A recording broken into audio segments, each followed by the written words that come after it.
गुरु प्यारी साध संगत जी, प्रेम से कहना धन निरंकार जी। ईश्वर की प्राप्ति करके ही आमागमन मिटता है। आइए इस बारे में, इस निराकार प्रभु परमात्मा के बारे में समझ लेना बहुत ही आवश्यक है। भक्ति करने का एकमात्र लक्ष्य है जन्म मरण के चक्र से छूट जाना, इस आत्मा को मोक्ष की प्राप्ति हो जाना। अनमोल मानव तन पाकर अगर मोक्ष ना मिला तो जीवात्मा पुनः 84 चक्र में फंस जाती है। हम चाहें तो इस मानव जन्म में स्वयं को मुक्त कर सकते हैं। मुक्ति आज़ादी को कहते हैं। जब हमारी आत्मा इस विशाल परमात्मा को पाकर इससे जुड़ जाती है तो फिर नाशवान संसार के बंधनों में नहीं फंसती।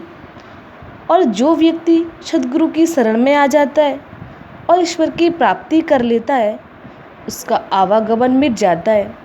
उसकी आत्मा ही हालात उस बूंद सी है जो सागर में मिलकर अपने आप को खो देती है।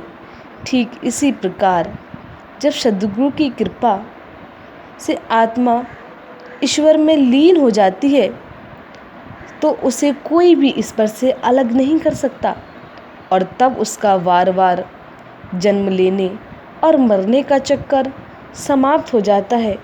मुक्ति का अधिकारी वही है जिसने अपना संपूर्ण विश्वास सद्गुरु पर समर्पित कर दिया है, जो संसार के भय से विचलित नहीं है, जो हर स्थिति में सद्गुरु को ही मानता है।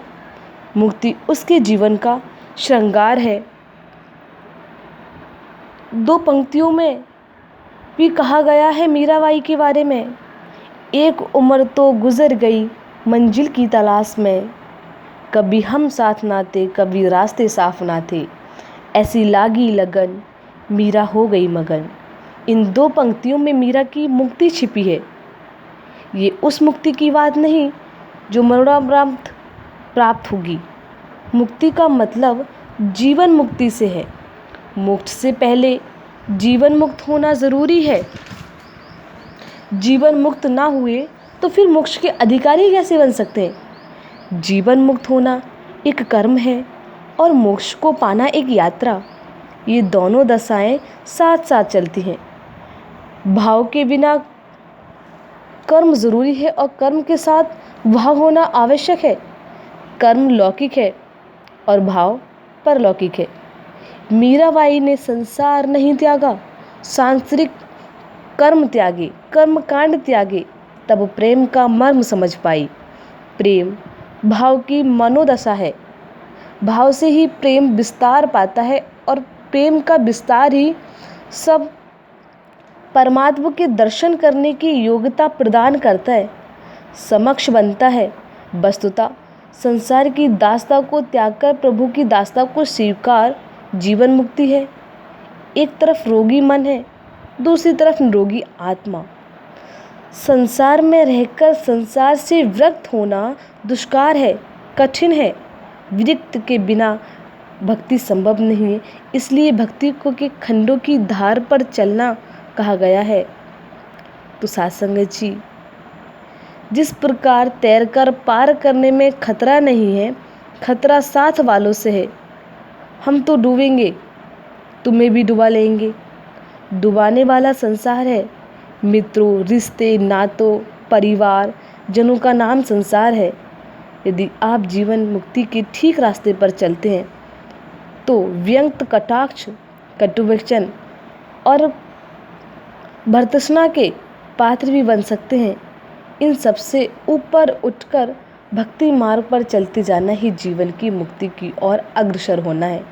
ईर्ष्या, द्वेष, निंदा, नफरत, बैर, ये सब अभिमान की संतानें हैं। इनसे बचना ही नहीं, इनसे सदा के लिए नाता तोड़ लेना है।